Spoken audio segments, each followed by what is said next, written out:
Hey everybody, Dr. Dan here, and today we're going to go through Chapter 17, which is Nations and Empires, 1850 to 1914. And before you start this chapter, there's a couple of definitions you should look at. So one of them is nationalism, and the other one is imperialism. And I have the definitions in my reading notes, but you can easily look these up online. So nationalism is really identification with one's own nation, and maybe a better way to say that is, as Americans, regardless of our ethnicity or race or whatever, we're all Americans. So we're bound together by heritage and tradition. So we're nationalist in that we all identify as Americans. And then there's also another definition of nationalism that's kind of important, and it's this idea that you promote your own country. So right now, during the Trump administration, for example, there's a lot of talk about America first, and so that's really a nationalist attitude. And other countries share that heritage and that pride of being together. So that's what nationalism is. Imperialism, we don't hear that word as much anymore. It's kind of like colonizing other countries, for lack of a better term. But the definition is that it's a policy of extending a country's power and influence. So, for example, the United States still holds the territory of Puerto Rico. At one time, Cuba was a possession. The Philippines were a possession. These are all emblematic of imperialist initiatives where you want to expand and either influence or take over other countries. So nationalism and imperialism is the name of this chapter, and it's important because during this time frame, beginning in the mid 1800s, you saw the U.S. expand both internally and also internationally by trying to take over the Philippines and Cuba and Puerto Rico and Hawaii, of course, which turned into a state.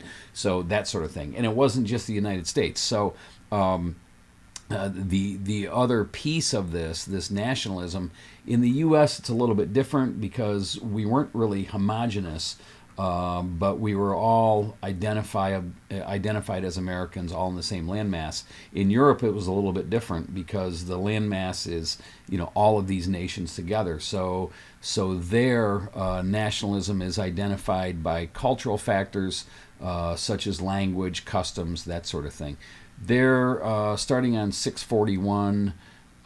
There's in the text there's talk about Europe and how these national identities are formed, and also there's a good read. Let me see if I can find it.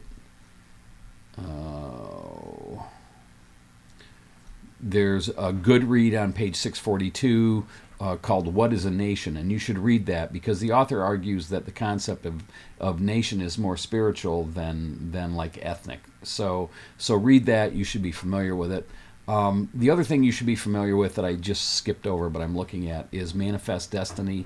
That phrase was coined by a journalist named Edward O'Sullivan, and it really speaks to the philosophy of the U.S. and expansion. So go ahead and make sure you read that, know what Manifest Destiny is. There's a nice chunk of the text starting on 645 that talks about industry, science, and technology, so that would be a good one to read as well. And also 647, so the textbook talks about Charles Darwin, and you might wonder, why is Darwin in a history book? And really in this case, especially in this chapter that deals with imperialism, it's important because Darwin's whole concept of the strong get stronger, the strong survive. That this idea of Darwinism and social Darwinism comes forward as Europeans and Americans and Japanese, start to look at other races or other countries, perhaps ethnicities, as inferior. So, Darwin's important because his ideas about the species and dominance come down to a social theory that helps countries justify taking over other people, if that makes sense. Read about that. 655 talks about Africa and the colonization of Africa. It's really similar in scope to the colonization of India by the British. So read through those sections. And then finally, near the end of the chapter, is 661 or so, or maybe 660. It talks about Japan, and Japan's really interesting because there's a new emperor in 1868, Muchito, and you'll hear this term of the Meihei Restoration. And Japan gets really aggressive as an imperial force as well, and actually fights China and takes over Korea. So Japan is really aggressive and really an imperialist threat. And we know what's going to happen next. We're going to have World War I. We're going to have World War II, and a lot of that is reflective of countries overreaching as far as nation building is concerned.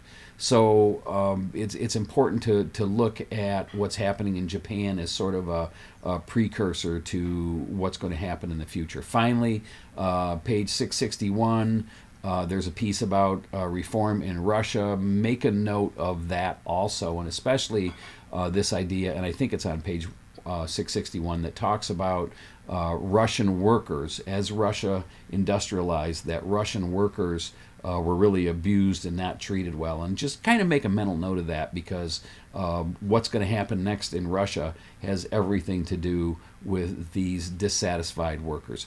So that's it for now. Keep up the great work and be safe. Take care.